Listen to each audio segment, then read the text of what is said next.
Welcome to GoAmazing Content Management System Tutorials. I'm Mike, and today we're going to cover how to import and export or backup and restore your course.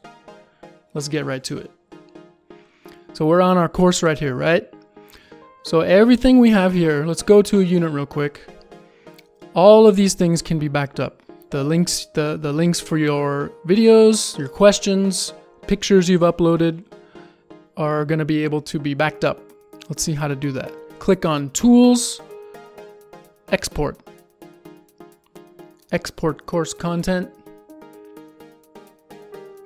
It's going to go through this process, and then you download it and you can save it just to, for your peace of mind.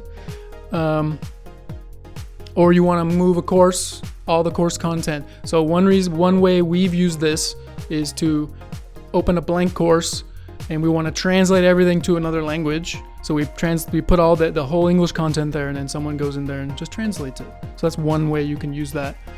And so after you have your file down here, you go ahead, if you want to restore it, you go to Import. And then you're going to choose that file.